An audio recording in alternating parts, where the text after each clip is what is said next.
வணக்கம், நான் டாக்டர் தீபா லலன். இன்னைக்கு நம்ம என்ன டாபிக் பற்றி டிஸ்கஸ் பண்ண போகிறோம் அப்படின்னு கேட்டிங்கன்னா, இங்கே வரிசையை நம்ம புரட்டாசி மாத ராசி பலன்கள் தாங்க பார்த்துட்ருக்கோம். அந்த வரிசையில் இப்போ என்ன ராசியை பற்றி டிஸ்கஸ் பண்ண போகிறோம் அப்படின்னு கேட்டிங்கன்னா, துலா ராசி என்பர்கள்.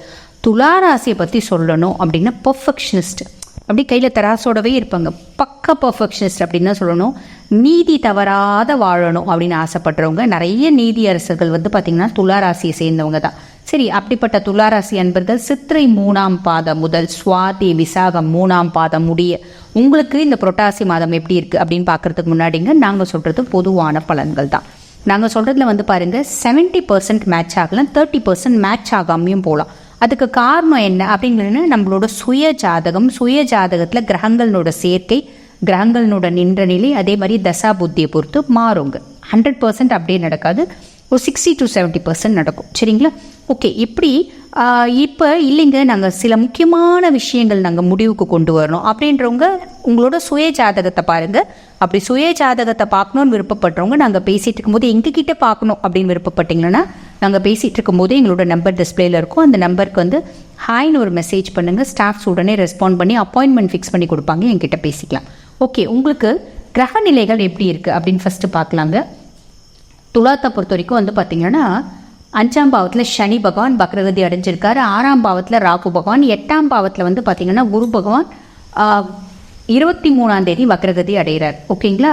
அடுத்து 9ஆம் பாவத்தில் செவ்வாய் பகவான் இருக்காங்க. 11ல் புதன் இருக்காங்க. 12ல் சூரியன், சுக்கிரன், கேது. சுக்கிரன் நீச்சம் அடைஞ்சிருக்காரு. இந்த 11ல் இருக்க புதன் பார்த்தீங்கன்னா அந்த புரட்டாசி மாதம் 7ஆம் தேதி 12ஆம் பாவத்துக்கு வர்றாரு, ஆட்சி பெற்று உட்கார்றார். அதுக்கப்புறம் பார்த்தீங்கன்னா 2ஆம் தேதி 12ஆம் பாவத்தில் இருக்க சுக்கிர பகவான் இந்த துலா லக்னத்துக்கே வராரு, ஆட்சி பெற்று உட்காரார். அப்போ இந்த சூரியன் நல்லா இருக்குது, அதே மாதிரி பார்த்தீங்கன்னா சுக்கிரன் நல்லா இருக்குது, புதன் நல்லா இருக்குது. இவங்க 3 பேரும் உங்களுக்கு என்னென்ன மாதிரி பலன்களை கொடுக்க போகிறாங்க பார்க்கலாம். ஃபஸ்ட்டு பாருங்கள், சூரிய பகவான் என்ன பண்ண போகிறாரு அப்படின்னு கேட்டிங்கன்னா, நம்ம செய்கிற ஒவ்வொரு செலவையும் சுப செலவாக மாற்றுவார். நீங்களே மாற்றுவீங்க, அதாவது மைண்ட் அப்படி தோணும், நம்ம இதை செலவு செய்கிறோமா, இதை எப்படி நம்ம ப்ளஸ்ஸாக மாற்றிக்கலாம் அப்படின்ற மாதிரி, நம்ம செய்கிற செலவெல்லாம் எப்படி பாசிட்டிவாக மாற்றிக்கிறது அப்படின்ற மாதிரி தோணும் உங்களுக்கு. அதே மாதிரி செலவு செய்யும் போது இந்த செலவு இதுக்கு கரெக்டு தானா அப்படின்னு யோசித்து அனலைஸ் பண்ணி 10 ரூபா பொருள் 20 ரூபா கொடுத்து வாங்க மாட்டீங்க. 10 ரூபா பொருள் 8 ரூபா கொடுத்து வாங்குறதுக்கு என்ன ஆப்ஷன் அப்படின்றது தேடி வாங்குவீங்க. இது ஒரு ப்ளஸ்ஸுங்க. சரிங்களா? வெளியூர், வெளி மாநிலம், வெளிநாடு பயணம் நிறைய பேருக்கு சாதகமாக அமையும். வெளிநாடு தொழிலுக்காக, படிப்புக்காக செல்றதுக்கான பாக்கியம் எல்லாம் வரும். இது ஒரு ப்ளஸ்ஸு. ஜென்ரலாக பாருங்கள், ஃப்ரெண்ட்ஸ் கிட்ட இந்த மாதம் கொஞ்சம் ஒதுங்கியே இருக்குது. ரீசன் என்னென்னா, ஃப்ரெண்ட்ஸ் மூலயமா நம்மளுக்கு வேஸ்ட்டு காசு எக்ஸ்பென்சஸ் ஆகும். வேஸ்ட்டுன்னு சொல்கிறதுக்கு இல்லை, விரைய செலவு அப்படின்றது வரத்துக்கு வாய்ப்பு உண்டு. அதே மாதிரி பார்த்திங்கன்னா, நம்மளோட எல்டர்ஸ் இருக்காங்க பார்த்திங்களா, மூத்த சகோதரிகள், அவங்க மூலியமாக ஒரு செலவு அப்படின்றது வரும். அது சுப செலவாக இருக்கும். ஓகே, அது கொஞ்சம் பார்த்து செய்யுங்க. இது 2 மட்டும்தான் இருக்கும். அதே மாதிரி அரசு சம்மந்தப்பட்ட செலவு, அரசாங்கத்துக்கு ஃபைன் கட்டுற மாதிரியான ஒரு காலகட்டம். பெருசாக கோடி ரூபாய், 1000 ரூபாய், லட்சம் ரூபாய் அப்படிலாம் யோசிக்க வேண்டாம். சும்மா ஒரு 100 ரூபாய், 200 ரூபாய் அப்படி ஒரு ஃபைன் வரத்துக்கு வாய்ப்பு உண்டு. அரசு தண்டனைகள் அப்படின்றது வரும். அரசு தண்டனைகள்னால் உடனே ஜெயிலுக்கு போகிற அளவுக்கு இது பண்ணாதீங்க. அதுதான் ஒரு ஃபைன் போடுவாங்க. இப்போல்லாம் போலீஸே நின்று டிராஃபிக் போலீஸ்லாம் ஃபைன் போடணும்னு இல்லையே, கேமராலே ரெக்கார்ட் ஆகிடுது இல்லை. ஸோ அந்த மாதிரி நம்ம ஃபைன் கட்டுற மாதிரி வரும். ஓகேங்களா? ஸ்பீடு லிமிட்லாம் கொஞ்சம் பார்த்துக்கோங்க. நெக்ஸ்ட் பார்த்தீங்கன்னா, தந்தை சார்ந்த மருத்துவ செலவு அப்படின்றது வரத்துக்கு வாய்ப்பு உண்டு. ஸோ ப்ளஸ்ஸும் சொல்லியிருக்கேன், மைனஸும் சொல்லியிருக்கேன். மைனஸ் தான் நிறைய சொல்லியிருக்கேன். ஓகே, புதன் என்ன பண்ணுவார் அப்படின்னு கேட்டிங்கன்னா, புதன் ஆட்சி பெற்று இருக்காரு இல்லைங்களா? இது ஒரு ப்ளஸ் வரும். என்னென்னா, பேரு, புகழ், அந்தஸ்து, மரியாதை, சொல்வாக்கு, செல்வாக்கு அதிகமாகும். இது ஒரு பெரிய ப்ளஸ்.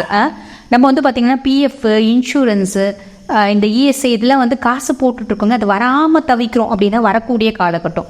கை மாற்றா ரொம்ப நாளுக்கு முன்னாடி காசு கொடுத்தங்க, வரவே இல்லை, வந்துடும். 100% வந்துடாது, ஓரளவுக்கு வந்துடும். ஓகேங்களா? அடவில் இருந்த காசு வெளியே வரும். நம்ம யாருக்கும் கொடுத்துருக்கோம், அவங்க நம்மளுக்கு திருப்பி கொடுக்கவே இல்லை, அவங்க கொஞ்சமாவது கொடுப்பாங்க. அதுக்கான காலகட்டம் அப்படின்னு சொல்லலாம்.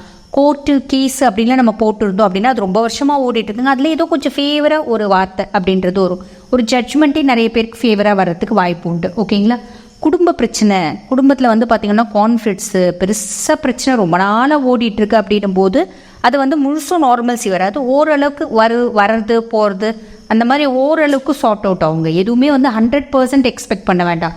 ஒரு 50 to 60% நடக்கும். ஓகேங்களா? நெக்ஸ்ட் பார்த்திங்கன்னா சுக்கிரன் என்ன பண்ணுவாருன்னா, சுக்கிரன் அந்த இடத்துல இருக்கிறது அப்படின்றது லக்ஷ்மி யோகம் அப்படின்னு சொல்லுவாங்க. எதிர்பாராத தனவரவு அப்படின்றது வரும். சொத்து, அதே மாதிரி பார்த்தீங்கன்னா வீடு பிரச்சனை, ரொம்ப நாளாக வில்லங்கத்தில் இருந்துச்சு, ரொம்ப நாளாக சொத்து பிரச்சனை இருந்துச்சு, சொத்து தகராறு இருந்துச்சு அப்படின்லாம் சொல்லுவாங்க பார்த்தீங்களா, அதெல்லாம் கொஞ்சம் ஃபேவராக வர்றதுக்கான காலகட்டம் அப்படின்னு சொல்லலாம். அப்பானோட உடல் ஆரோக்கியம் அப்படின்றது மேம்படும்.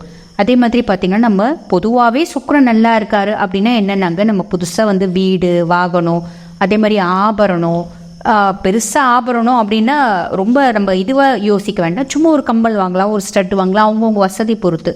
அழகான ட்ரெஸ்ஸு, இந்த மாதிரி வீட்டுக்கு அலங்கார பொருட்கள் இதெல்லாம் வாங்குறதுக்கான பிராப்தம் இருக்குங்க. ஆன் தி ஹோல் துலாம் இந்த புரட்டாசி மாதம் எப்படி இருக்குது அப்படின்னு கேட்டிங்களான்னா ஃபேவராக தான் இருக்குது. 100% இல்லை, ஏறக்குறைய ஒரு பகுதி ஃபேவராக தான் இருக்குது. வாழ்த்துக்கள்.